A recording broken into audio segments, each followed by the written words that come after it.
Hello everyone, welcome back to the channel. I'm Katie, and in today's video I wanted to have a bit of a chat with you about how to get out of your creative comfort zone. Before we get started, there is a lot of building work going on around me at the moment, specifically right next door. So if you hear any background noise that's pertaining to that, that's that's why. So I do apologise for that.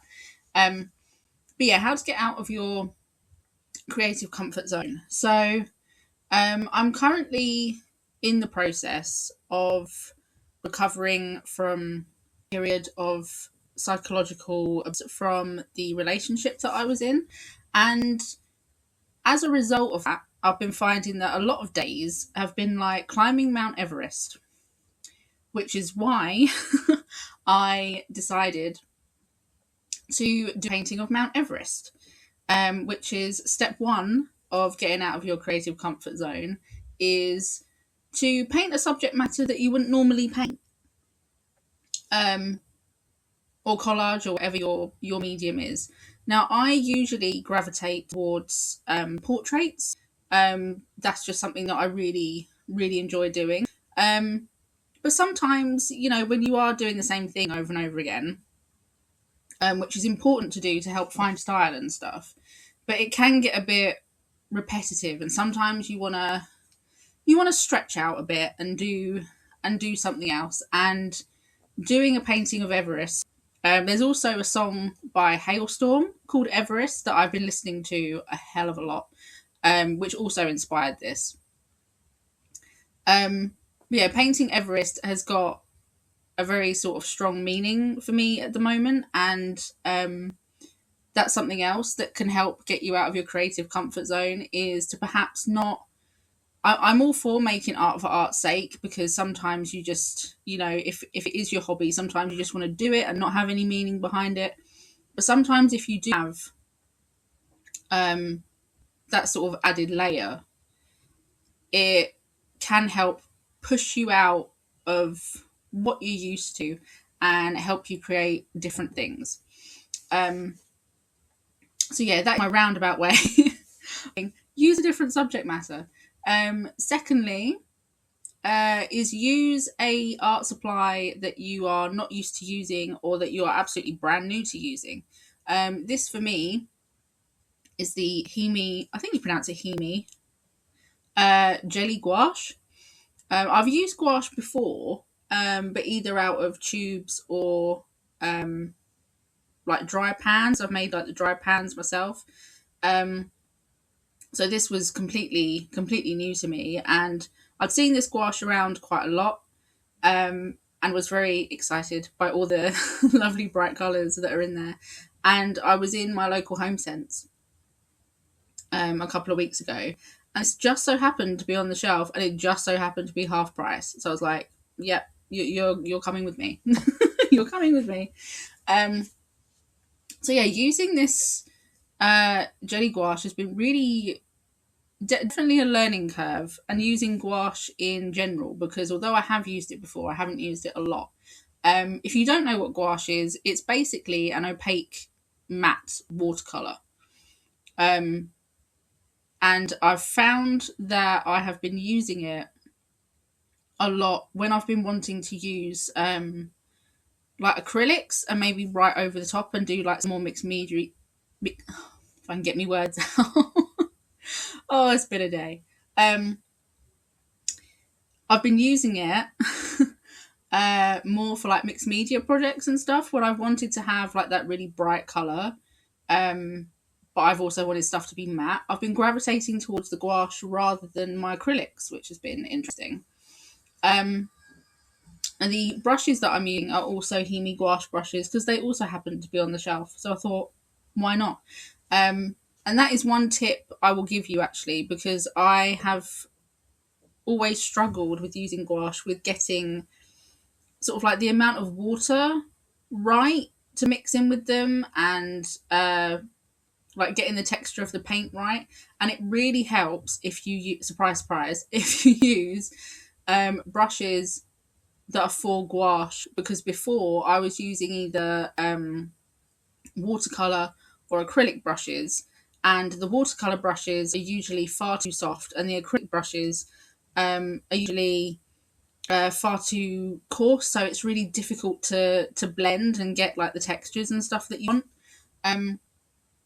So you'll see as well that at one point later on in the video, I do really struggle with the background, like getting the texture of the clouds and stuff. So I decided to Bob Ross it a bit and get a sponge out and just use a sponge. They kind of look like clouds. I wasn't going for like a mega realistic looking painting of Everest.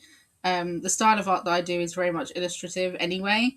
I just wanted to have fun and kind of create a different piece. So that's another thing I will give you for getting out of creative comfort zone, is don't put loads of pressure on yourself to create this amazing thing at the end of it, because you're getting out of your comfort zone. So you are on a learning curve anyway.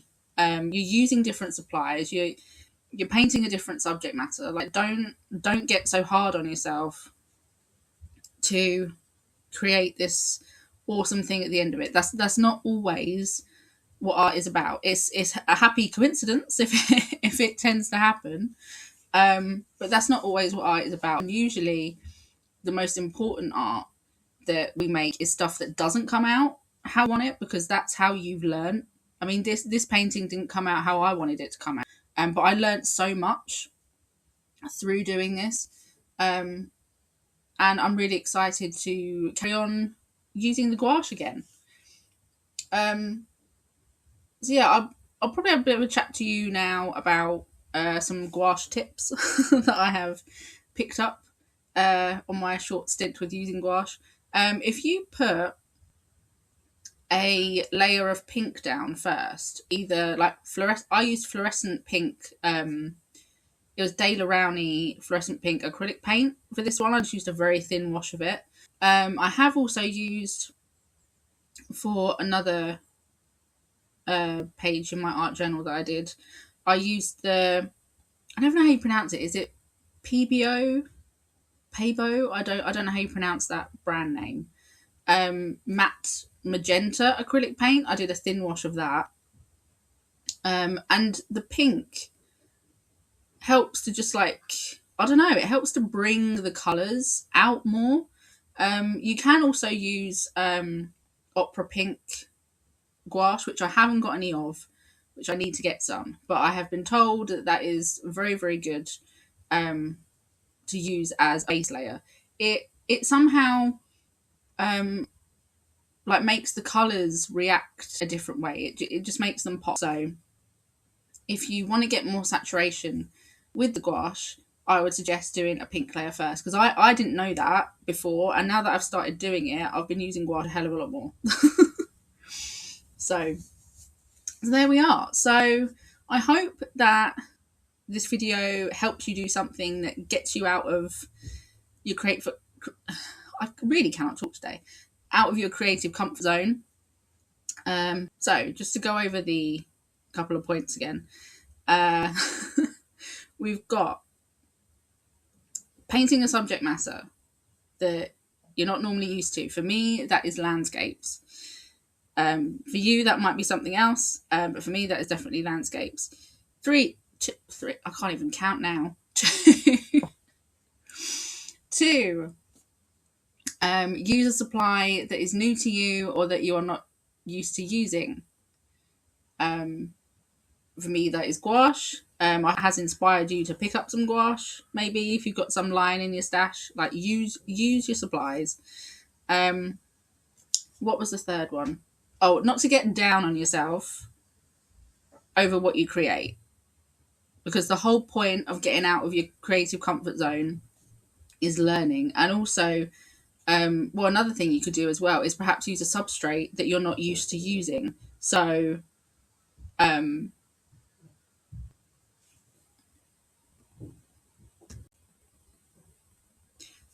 if you are used to always using a sketchbook or an art journal, consider using a canvas or like a primed wooden board or something instead.